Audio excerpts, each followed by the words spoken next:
Hello everybody, hope you're doing okay. Welcome to Rowledge. I come to do a session of 5x1k, a bit of a traditional VO2 max type session in there. I've got a 5k race coming up Tuesday week, so just wanted to see how I am. Kaiser is predicting 1942, Garmin is predicting 1930, and Strava somewhat optimistically 1852. But I thought I'd deploy the Puma Fast-R 3s tonight. This is my original pair. These have done 95 miles in. This is the pair that I've been using for all my races of late. So you can see here that the outsole is looking okay.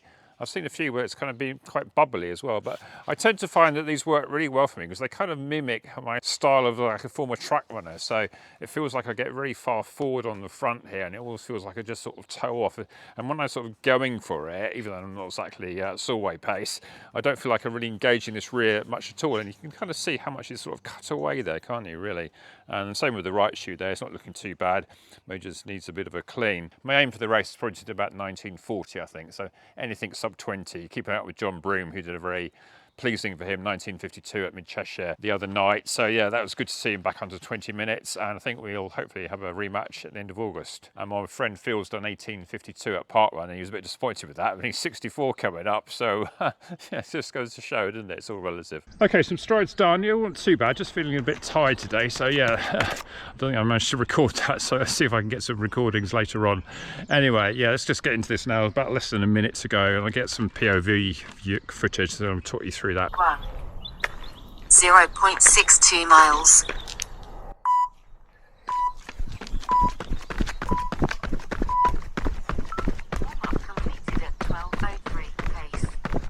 Okay, so I thought I'd just talk you through some of the early reps, and we'll just talk about some of my training that I've been doing of late.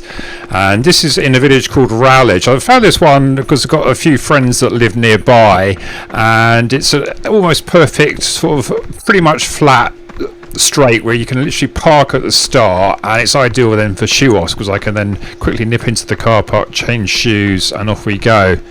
So I missed that left turn there and just go down there. It's basically a long triangle around the cricket pitch plus a bit more, and this first bit is perhaps just very slightly downhill. You kind of notice that it's slightly downhill when you run the other way on the warm-up.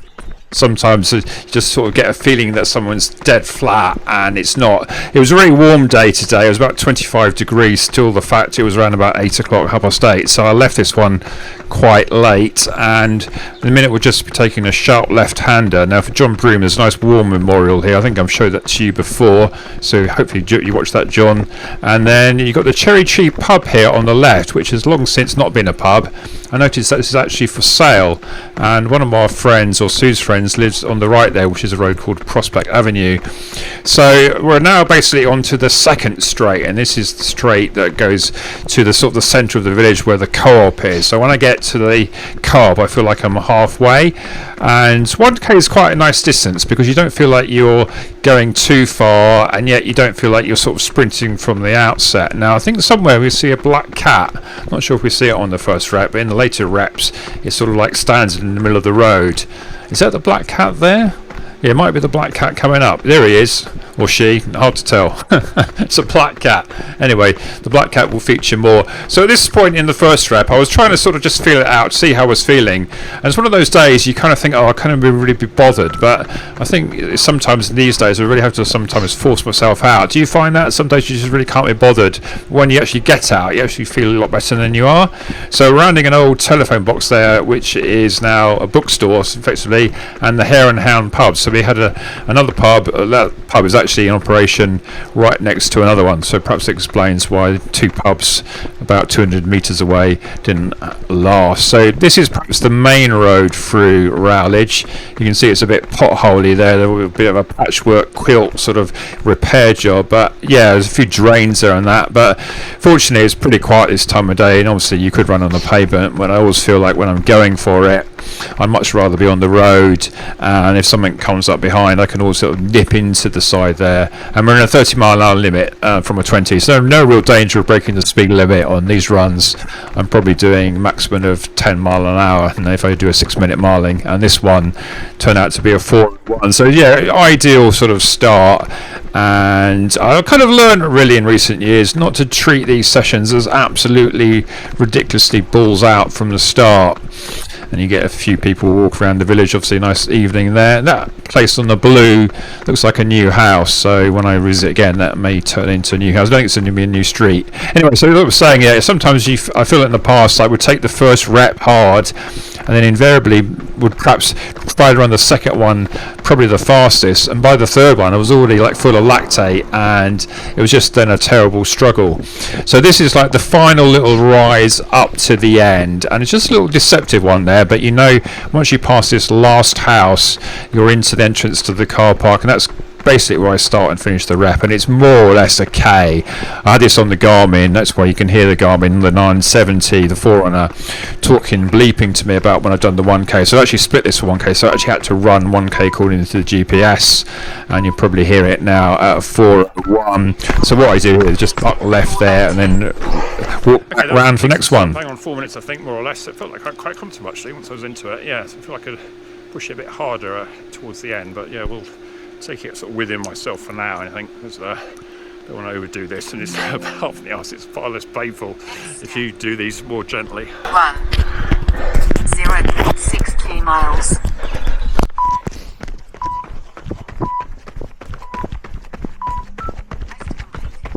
Okay, for the second rep, I'll put a bit of an insert into there, just having my training recently. So 42 miles this week so far, 54 miles last week, 39 miles the week before, 43 miles before that, 44 miles, 40 miles, 44 miles, and I think that was just when I started running 8 miles after the hernia. So I had only basically about 3 weeks off. I did a little walking in the time I had my hernia. I've really got back into it reasonably well. I've been rather cautious a bit with the training, and Matt's been treating, this is probably the hardest session I've done of late in terms of like feeling that it's like a VO2 max session. But as I said, I'm just trying to hold myself back a bit more in these, and it actually worked out quite well. So if we go on to the next graph now, which is my Strava fitness and freshness graph. Now I've had quite a few ups and downs in the last year. I think I basically got up, and then I had a bit of a cold, and I had problems with the hernia.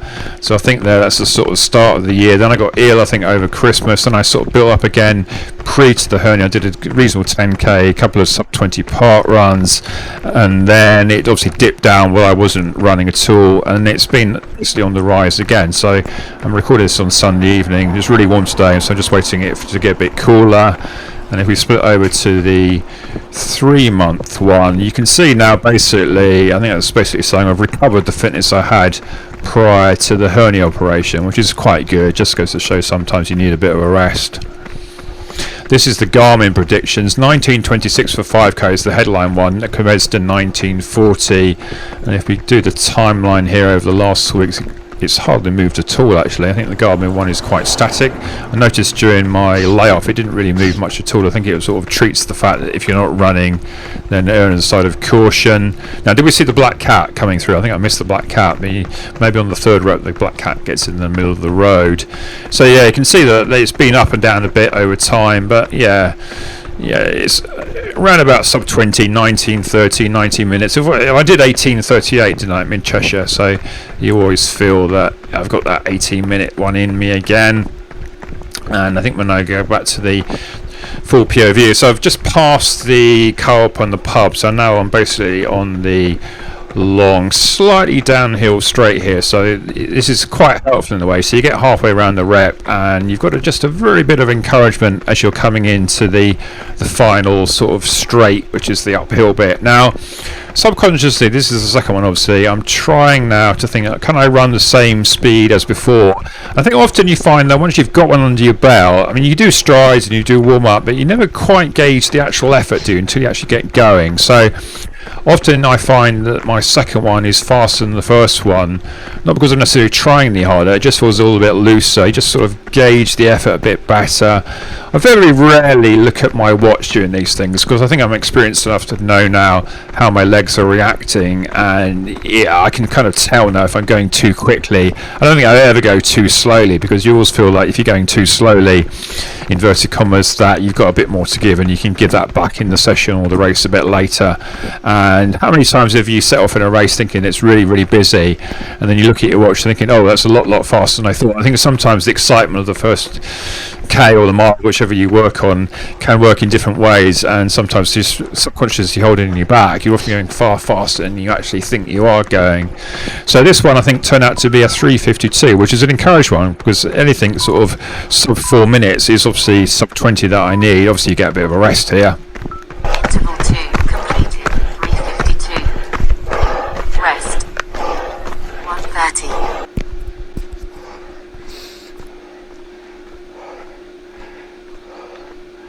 So I heard 3:52 there, which is good. I feel like I'm working a bit harder there though. So if I got a bit in with myself, it's a really good night. If I wasn't feeling so tired, I think it's really good to be a good race night. So I think I'll keep the next two at steady and see if I can just nudge the last one. I forget what my course record here is, about 3:40ish, I think. So yeah, I don't want to be accused of racing it, but sometimes there's a good opportunity to have a good time. That's it. Well, it's almost exactly a lap, this 1k lap. Yeah, which is a contradiction in itself, isn't it? Right, I've got about 30 seconds to go, so let's get the camera back on and see how we do. 0.62 miles.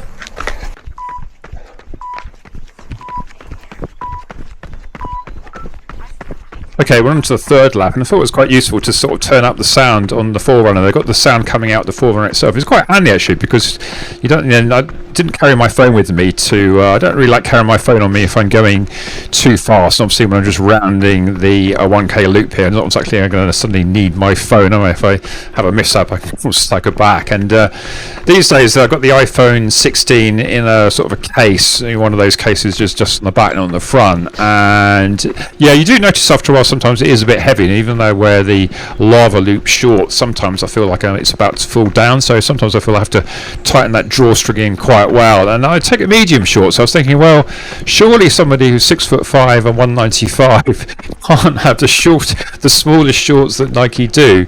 Well, I was always tempted just to buy of short shorts just to see how tight they actually are, because they do, those elastic ones, they do kind of stretch a bit, don't they? So yeah, this is the third rep. This is a bit unusual for me to actually do a standard session where you do the same rep, you don't change shoes and stuff like that. I did a bit of a chat with co-pilot, and I found it quite useful sometimes just to sort of formulise my thoughts. I said, should I do a shoe off or not? And oh, here's the black cat. Now this is the black cat now standing near the road. So which way do I go? I go left and just miss him. Looks like, I say it's a him, it feels like it's a him, doesn't it? Someone's standing in the middle of the road like that. But yeah, quite nice to have a little black cat. And what was that? A bit of rubbish though. Anyway, I'm sort of waffling along. And what I was saying, so yeah, sometimes you feel that you just need to feel into these sessions, and this third one I'm still sort of feeling well within myself, but psychologically when I get to this point at the carb, I'm now exactly halfway in the session, and it's a session that feels quite long before you do the first one, but it's only 5 reps, so sometimes Matt sets me sessions where there's lots of reps which are maybe shorter, and although you get through them, it feels like it's a long session. This feels like I've only got a minute and a half, and I don't need to actually do any jogging. I can just literally walk around the car park, have a quick chat to the camera, and then get going again. There's no sort of training benefit in these sort of harder ones to actually jog, I feel. I think it's just a case, if you want to jog you can, if you want to walk you can, if you want to stand still, I don't think it really matters. When I used to do track reps, often the younger athletes would just stand around chatting, and I always felt like I needed to sort of jog a 400, partly because to sort of like start getting myself too stiff, but you know, it doesn't really make any difference. I'm not getting training benefit from running a 9-minute 400 meters in between a hard 400 meter rep, but you know, it's all about keeping yourself fresh, isn't it? And yeah, it was a lovely night in the end. It's one of those nights, just as I said earlier, that I'm just really pleased to have got it out and getting it done. And sometimes in these sessions where it's a distance and you always feel like you're trying to extrapolate how well you would do, and that's one of the disadvantages I find with doing fixed distance reps these days, that in a way I find it easier to do. Say this was like 5x4 minutes. The problem with that, I would do 5x4 minutes and I would find a K loop, and I would then still think in terms of K loops. If I'm doing like a 2-minute rep or a 90 seconds rep or a minute or 3 minutes, Matt often sets like different distances or times, which is quite helpful because then you don't feel like compelled to do something. Although sometimes, like the other night, I thought, well, I'll try and attack a Strava segment on the last 1k, so I'll time it to get to that last one, so then get that last one in. We can always find a bit more on the last one, can't you? And here we go. So we're coming to the end of the third rep, and I think now I've managed to get these all slightly quicker than the next one. I think this was a 3:48, I think, in the end. So yeah, oh no, it was 3:50, sorry. I think the first one was a 3:52. So it went 3:52, went 4:01, 3:52, 3:50. 3:50. Feels like I'm now getting into this is quite hard mode, but still sort of within myself feel comfortable-ish. Just the fatigue's building up. So this is now the hardest one, the fourth one, because you've got one more to go. So you can't cane it, can you? But equally, you're deep into the session and you don't want to lose the gains that you've got. So hopefully I should be able to get next two under 4 minutes at least. And now I'm in this comfortable rhythm where the Fast-R threes really do help me to sort of toe off, I find, and it feels like almost like tiptoeing along the road, which is a very nice feeling, I must say. Next step. Run. 0.62 miles.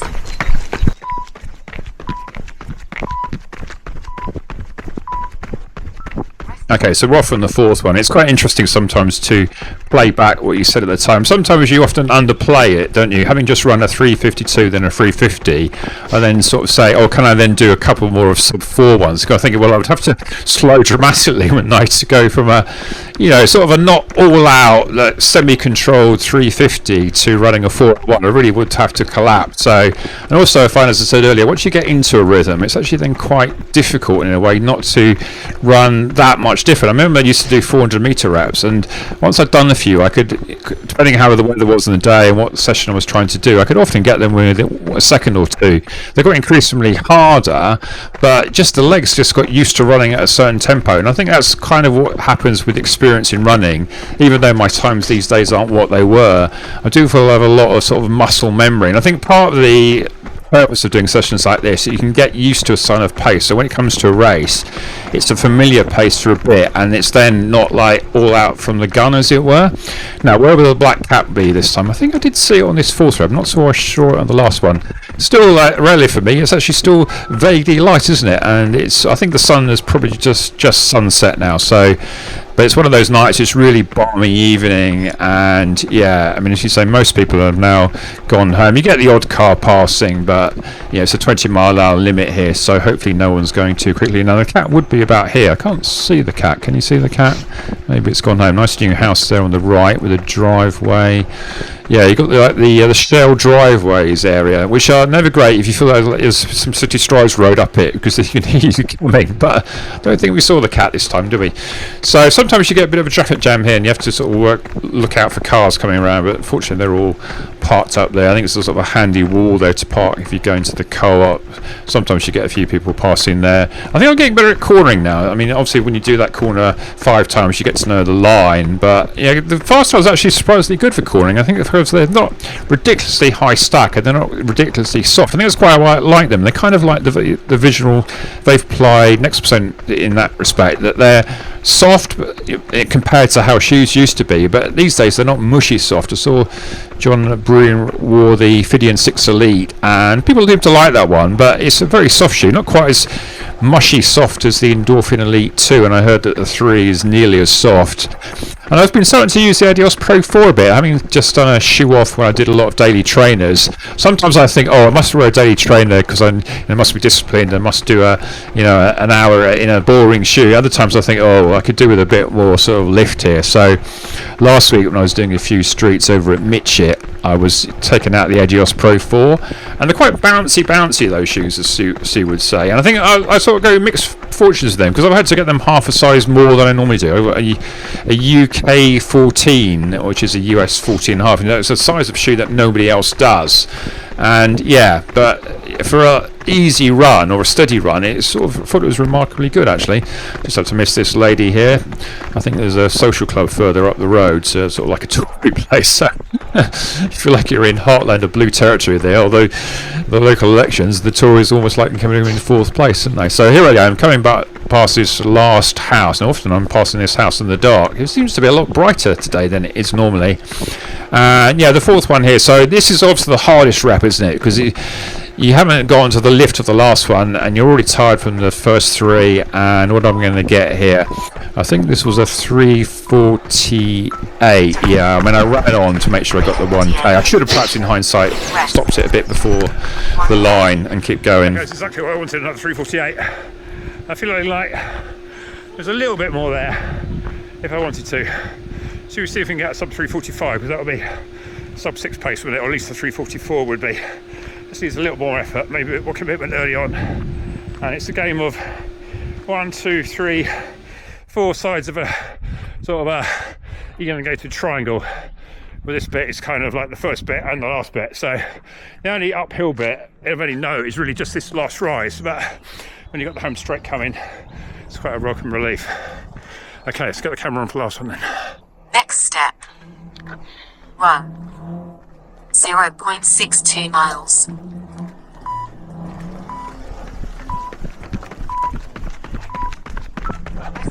So here we go. This time I actually did what I sort of tried to do. I actually started running just a bit before the line. I think that the second line there, sort of like the further entrance, entrance point, is where I kind of notionally start it and then finish it at the one that's sort of like the first one you come to. But then when I'm, as I said, trying to take it off the actual Garmin doing its 1K, then I'm really just trying to get this 1K. And the segment is basically a bit forward and a bit less. So the segment is about 0.61 rather than 0.62. Now in this one, I was not racing it, but I was also conscious I wanted to go slightly quicker. Now looking at the segment record, the segment record for me is actually 3:37, which incidentally I did in the shoe off this time last year, the last one in the Fast-R 3, the same shoe, but I'd done then things like the Vaporfly 4, the Adios Pro 4, I think they used the Endorphin Elite 2, and I forget which other shoe. It might have been the DV8 Nitro Elite 3, something like that. And the Fast-R 3 was just noticeably better. It's quite rare these times in shoe-offs that I find one shoe noticeably better for me. I think it's not just the fact it's a fast shoe. I think it's just that it's a fast shoe for me, which I think someone said in my comments the other day. A YouTuber might say a shoe's great or it's not great. What they really mean, it's great for them, doesn't it? I mean, I actually hated the Vomero Plus because it was like a boat and I felt like it was sinking in it. And even looking at it, it just looks like an absolute weapon, as Jake Barraclough might say, but a weapon in a bad way, just really, really big.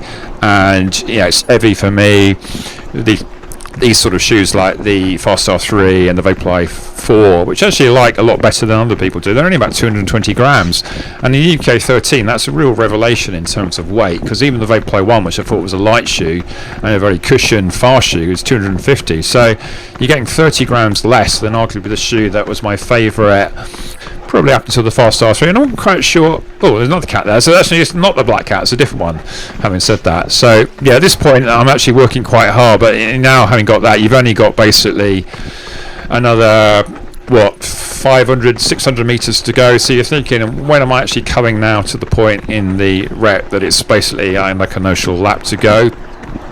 Now speaking of Jacob Radcliffe, he's done a lot of stuff recently on the fall of marathon running after the sub 2, and all the intimation that everyone's on drugs. I find that sort of slightly disappointing in a way, because how can you possibly have the entire field tested to the gills and yet never found out? I mean, the woman world record holder did get found out, so it kind of shows that it does actually work to a certain extent. And I do feel there's a case sometimes of innocent until proven guilty. I mean, you can totally understand that there's so many people have been caught that you've got to take these things with a pinch of salt, but it's always very much targeted. Why aren't you targeting innuendo on all the British athletes running 2.6, and why aren't you even, like for him, sort of, he went from 2.38 to 2.14. Anyone who would do that normally would immediately be suspicious. Anyway, rant over. So we're coming over to the final bit here, and I wouldn't say I'm sprinting, but I've certainly got my heart rate up. I've got the highest heart rate I've had for a while. I think I got to about 151,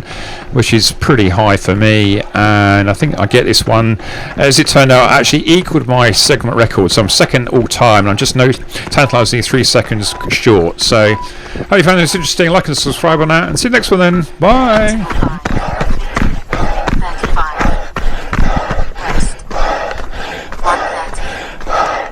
Okay, 3:35.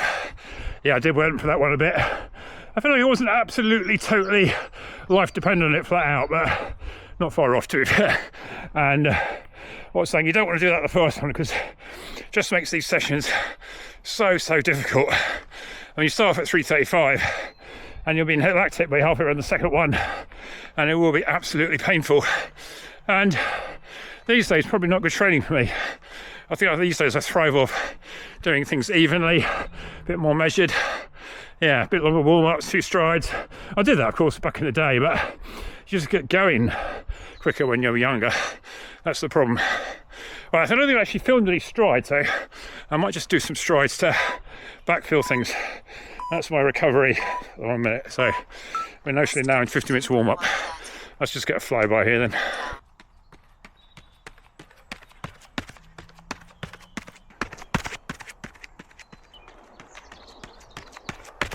Okay, that's 4 strides in the end. Let's just do my actual little warm down now. Do about another mile. Let's close this one out. It's one of those nights you don't feel like you don't need to do too much for warm down, because it's already warm, as it were, already, and you already feel loose. I've been having problems with my back of late, so yeah, I need to watch that.